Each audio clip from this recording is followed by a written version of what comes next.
Party, which heretofore had been controlled by the country club Bushes. He will have, in my opinion, a profound impact on the future of the party if he can get it back to being a party of non-elites, of working class people. I think he will achieve this reform. Column by Willie Brown, who was one of the best dressed men in the world. Former mayor of San Francisco? Former mayor of San Francisco.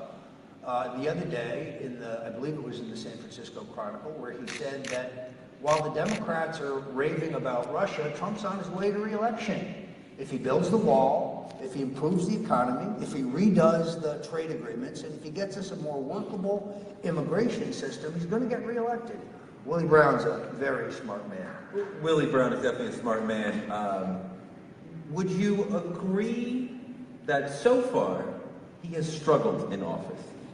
Yes, but I think it has to be seen in some context. He came to Washington with no political experience. So you take some of our most productive presidents, Lyndon Johnson. Lyndon Johnson had been in the House, he'd been in the Senate, he had been vice president for 3 years before he orchestrated the murder of John F. Kennedy. If you haven't read my book, The Man Who Killed Kennedy, The Case Against LBJ, you should. But he understood how the system worked. He'd seen it up close. He knew how to get things done. Richard Nixon, 8 years as vice president, watching one of our greatest presidents, Dwight Eisenhower. He understood how Washington worked. I think Donald Trump came to Washington without any of that experience. Perhaps he was a little naive. You may remember right after the election, he met with my friend, the Reverend Al Sharpton. He met with Al Gore. He reached out the olive branch. I think he was surprised that it has been essentially slapped out of his hands. The truth is, I think that he did not appreciate the depth of resentment about his election. Understandable. Hillary Clinton spent about $2 billion. Donald Trump and his supporters spent about $200 million. The mainstream media was rigged for her. The new media was rigged for her. By all objective measures, she should have won. She and her husband had vast experience in running successful presidential campaigns. He had never done this before. So I think that he has to recalibrate. You're not going to get bipartisan consensus on anything. He's going to have to fight for everything that he gets. So while things have not been as smooth as one might want, he did very successfully get a Supreme Court justice confirmed. He's about to get another seat because I think Justice Kennedy will resign any minute now. I think. I'm sorry. Is that you just pontificating, or you have some I'm a source? man with sources. I would breaking news here today. I've said this previously at Infowars.com. I am certain. Thank you. My sources, and they're pretty good, tell me that Justice Kennedy's resignation is imminent, sometime in the next couple weeks, and that would give the president a second seat. If he is as sure-footed as he was in the selection of his first justice, I think he'll have a successful confirmation. We are cutting regulation on business and on Americans that is not getting the kind of coverage in the mainstream media that it might, because it's kind of a boring story. But you do see the economic indicators floating up. The stock market, which we were told was going to crash if he was elected, hit an all-time high on Friday. So you're seeing slow improvements in the economy, and he hasn't even yet gotten a tax reform package, done.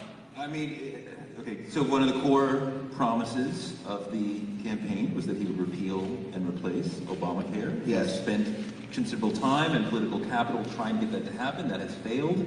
There was a chance it may continue, but it seems that the battle may be over for that. Is that damaging to him politically? No, I don't think, first of all, I don't think the fight's over. Yeah, he has been betrayed by the establishment Republicans he was counting on. But the thing about Trump is he's not a quitter, he's a fighter. And I don't think he has any erosion in his electoral coalition unless he quits. In other words, to fight and lose does not hurt him among his people. The only thing that hurts him among his voters is if he stops fighting. And he'll be back on health care. Now, would I have done things in a slightly different order? Yeah, I think I would have. I think I would have put forward my tax reform package, which is really an economic growth package. I think he had the most dynamic economic growth package in the primaries and in the general election. I think it's very attractive. The idea of cutting our corporate tax rate below that of Canada, Mexico, China, Japan makes an enormous amount of sense. Big American companies are doing business abroad because it's cheaper and more profitable to do so. If you make it cheaper and more profitable to do that business in the United States, they'll come back to America to expand here, to hire here, to create jobs here. His plan for inversion, where rich companies are husbanding trillions of dollars offshore instead of bringing it back in the country for fair taxation, and to go to work for our economy, makes common sense. So I think I might have done economic reform first. I support the travel ban, but to be very clear, Donald Trump never said that we should freeze immigration from certain states in the Middle East for all time. He said it should be frozen only temporarily until we can get in place an immigration system that allows us to more fully vet those who apply to come here. Right now, under our system, the immigration system is not allowed to look at the social media postings of those who apply to come here. That makes no sense. That's not common sense. If somebody is saying on their Facebook feed, Ali Akbar, kill all the Jews, I don't want that person in the United States. It's just common sense. It seems that he's in a slight bit of a bind in that he has ardent supporters who are totally with him. He's still polling in the 80s among Republicans and among people in Trump counties. But the approval rating is generally a little sub 40, which does not get you elected.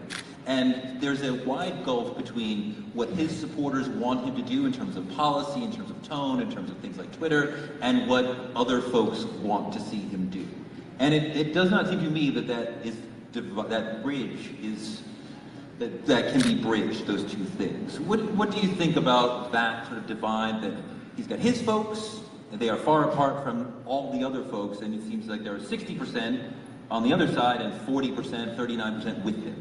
I'm not sure that I agree with that division, but I would say that in this election, a lot of things that I never thought were possible became possible. A lot of things that I think were hard and fast rules, particularly the reading of survey research and polling, his approval rating wasn't much higher going into the election than it is today. Theoretically, at least on paper, shouldn't have been able to be elected. The truth is that both he and Hillary Clinton were extremely polarizing figures. They both had extremely high negatives. They both had an intense base or an intensity among their base of supporters that was fierce. I think Trump's support was more intense. It's one of the reasons he won. We had a couple anecdotal factors that I think no one among the elites took into consideration. The fact that he was holding these rallies and that literally tens of thousands of people were showing up, and that Hillary was having trouble getting a couple hundred people at some of her events.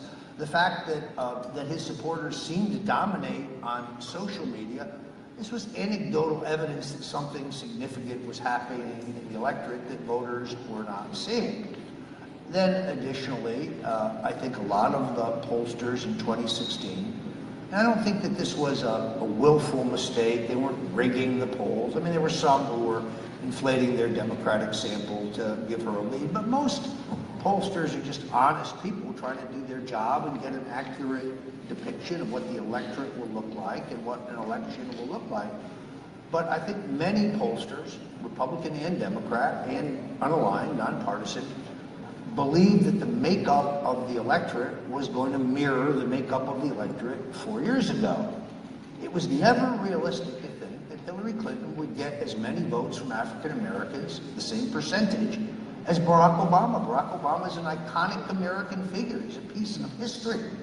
And that was just never going to happen. So therefore, in a close election, a deviation of a couple points among any of the standard demographic groups is significant.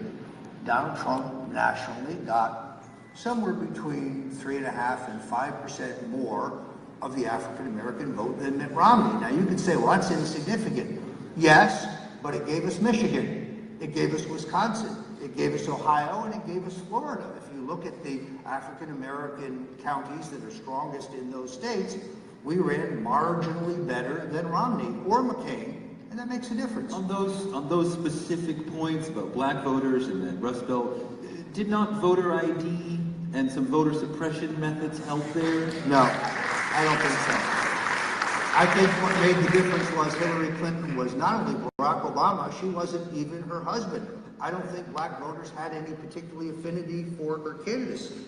So again, a shift of a small number of votes. Also, many of these people just stayed home and did not vote. And interestingly enough, you have higher African American votes for the Congress, the Senate, and the other down ballot offices in some cases than you had for Hillary.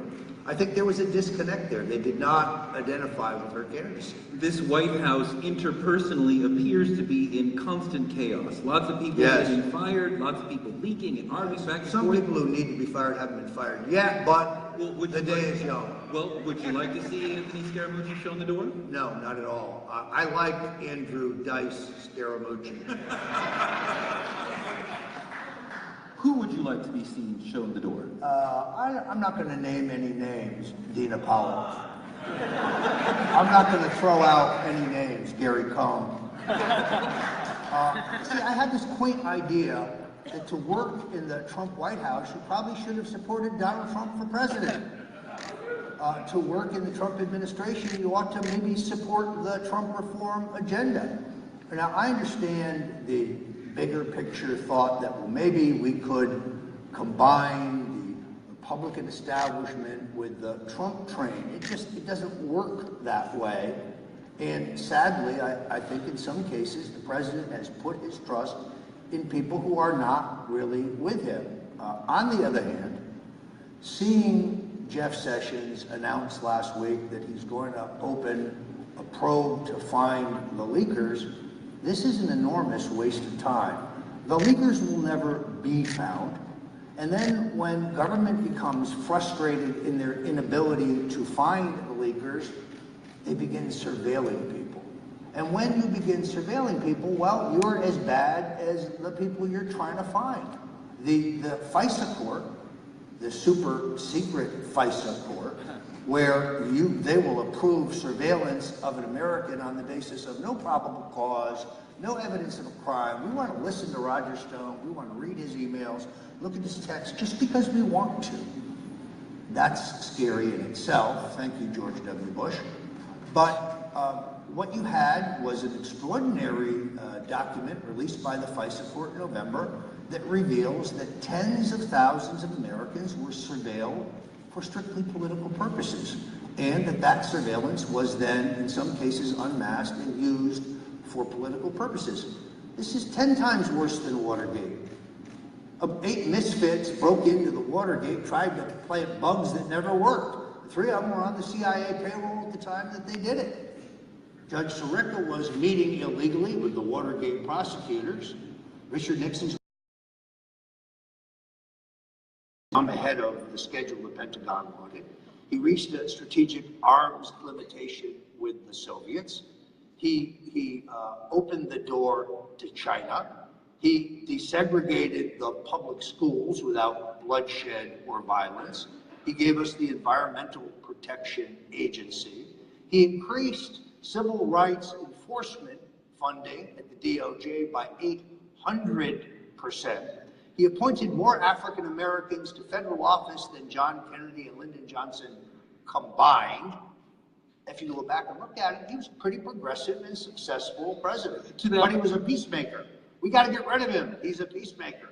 To the point about Nixon, one of the things that I look at Nixon for having done is he started the war on drugs, not Ronald Reagan, but he understood compassion. There must be treatment for addicts, not just the stick but a way of trying to take care and get people treatment. He understood that was a valuable part. Reagan changed it to more of an aggressive, we're just going to lock these folks up. And what I'm driving at is I see in Nixon a sense of compassion in many instances, a sense of trying to open doors, like you brought up China and other places, and I don't see that with Trump. I see a closing down, trying to close away from the world, trying to close away from people who don't look like him.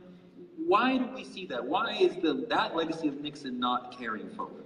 Well, your interpretation of Nixon on the war on drugs is perhaps a little more generous than it should be. Yes, it's true. There's enormous increases in funding for treatment, but the fundamental idea of incarcerating people for the possession of small amounts of drugs and when they have no previous criminal records has been an expensive, ignominious, racist failure.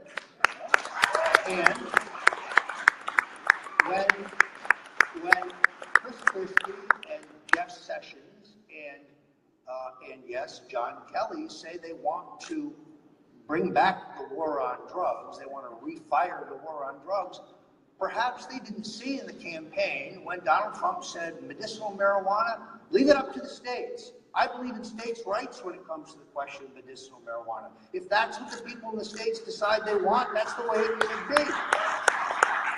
I'm working with a group called the U.S. Cannabis Coalition. It's a group of Republicans and Democrats, liberals and conservatives, progressives and libertarians working together to convince the president to keep his pledge. Let the states decide, as opposed to deciding that we're going to bust people for using medicinal marijuana in the states where it's legal. It was also, I have to say, Richard Nixon who gave us affirmative action. Not Lyndon Johnson, not John F. Kennedy, but Richard Milhouse Nixon. I feel like Trump does not fully grasp the notion that he's president of all the people, whether or not they support him. And one of the more specific areas you see this is perhaps in Obamacare. And when he talks about letting it fail, that means that a policy that he does not like and that he's not behind will fail, but then that will leave tremendous pain and confusion and chaos for millions of Americans. Well, but I think what he thinks is it will step up the pressure to put in place a better system. The truth is that because the insurance carriers are pulling out, with the system now, which may look great on paper, it isn't going to work. And therefore, I think what he means is you'll have an increase on the political pressure on the political elites of both parties to pass something better. It is, I'm not a doctor and I'm not an expert on healthcare, and I don't claim to be, but there has to be a better market-based way. I was very disappointed in the first healthcare proposal. It was put forward by Paul Ryan, but which we now know was actually written by John Boehner, a lobbyist for the healthcare industry. And Reince Priebus, who was previously a Wisconsin Republican chairman and whose political birthright comes from the campaigns of Paul Ryan, brought this to the president and said, well, here's your health care package. I think he did not serve the president well. Next thing you know, the president's attacking the guys in the Liberty Caucus who are his natural allies, who are outsiders like he is, and spurning what should have been a better starting point by Senator Rand Paul. So I say let's start all the way back at the beginning and find something that's market-based, but that works better for everybody. You brought up Jeff Sessions a couple of times. Is it effective for Trump to be, let's say, publicly torturing Jeff Sessions in this way, rather than, if you are not happy, just fire him? You can do that. Well, see, I don't think he intends to fire him. I think he'd just like him to do his job. As I said earlier, when the FISA court delivers documents to the American public that absolutely prove that the Obama administration was surveilling all these people in violation of the Constitution, in violation of the law, why have they not been prosecuted? When Bill and Hillary Clinton run the Clinton Foundation, which is not a charity, it's a slush fund for grifters. is a vehicle for the facilitation of multi-million-dollar crimes. What they told us after Watergate was no person is above the law. Well, they're not above the law either. Is Jeff Sessions so busy trying to put people in jail for smoking medicinal marijuana that he is missing these egregious crimes which require investigation and prosecution? All I think the president wants Sessions to do is do his job.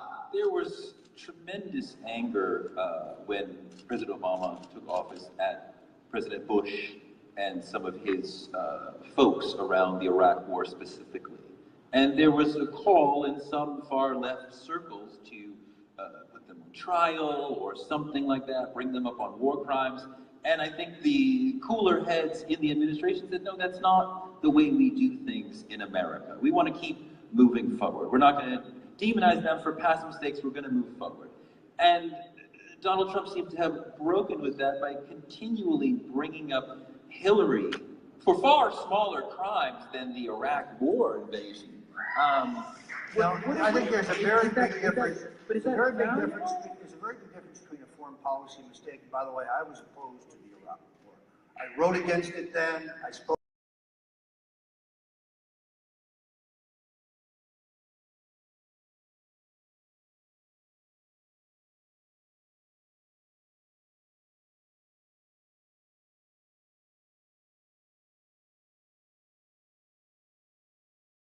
$6 million wedding. That's venal corruption, and it deserves prosecution. I'm going to do a couple more questions, and we can start getting you guys involved in conversations. If you want to set up a mic, people can start queuing up for that. If you had to start the 2020 campaign now, and you were an insider advising the president, and starting today, he has not had significant legislative success, but you got to go into the campaign now with what you got now. And before he was sold as new, outsider, fresh blood. You can't be new again, right? So what would be the tenets, the core tenets of the Trump re-election campaign if it was starting today? You can't game plan a campaign that's 3.5 years away after 6 months. It's not politically realistic. It's interesting that most presidents play this game with the people like, well, I don't know if I'm going to run for re-election. I might not. They delay the filing of a committee and so on. Surprisingly, the president has not done that. He's filed a re-election committee. He says that he'll run again in 4 years. But you just can't measure the success or failure of his presidency after 6 months. It's not possible to game plan. Is it, okay, larger than Trump, as a general philosophical measure as an advisor, is it okay, is it good for democracy to lie to voters in order to move them in one direction? I mean, for example, like if you like your health care plan, you can keep your health care plan. If you like your doctor, you can keep your doctor. Or maybe it's read my lips, no new taxes. I'm not saying that Trump is the first one. This is a long system. A lot of things have happened. But I'm talking about more pernicious lies. And you know what I'm talking about. And I'm not saying you're a dirty trickster, but we know dirty tricks happen in general. Is that okay? Is that valuable for democracy? One of the things we don't know, of course, is that whether when those presidents said those things, they actually believed them. If they actually believed them, then they weren't lies. And we go back to the beginning of politics. When he was a congressman, Davy Crockett accused one of the presidents of dressing in women's clothes. Yes. We accused Abraham Lincoln of having mixed-race bastard children. This is, in America, politics is a contact sport. This ain't beanbag. And we're talking about a struggle for the presidency of the United States. So is it a good idea for our presidents to lie? The point is, I think most of them, probably all of them, thought they were telling the truth when they were telling these lies. By the way, Franklin Roosevelt, your sons and daughters will not be sent away to any foreign war, 1940. 2 years later, we're at war. So it is I think it's got to be seen only in some context. I don't think those presidents knew they were lying. I think President Obama really believed that you could keep your health. These things, and I'm coming to you, these things are not generally coming out of the mouth of the candidate, but folks around them start to spread the rumor that so-and-so is actually not from America, or so-and-so is actually deathly ill when they are not, or these sorts of things. Maybe this one raped somebody or had a child that's out of wedlock, which is something you referenced. Are these sorts of things valuable to the democracy, to add to the presidential conversation? I strongly recommend that you read Clinton's War on Women, and I strongly suggest you read my book on the 2016 election, because unfortunately a number of the things that you mentioned have foundation in fact. They're not lies. Now, not everything, but I think we just have to be recognized that politics is not going to change. It's based on human nature, and human nature is not going to change, and therefore it's a reality. Deal with it. Sir. Yes, thank you, Roger and Teray. Thanks for making this a Q&A. Those in the know understand that Trump is under siege by the left, the right, the vast majority of statists, bureaucrats, establishmentarians, all of them. Whether you love hate, or don't care either way about the current president of America, democracy is in danger.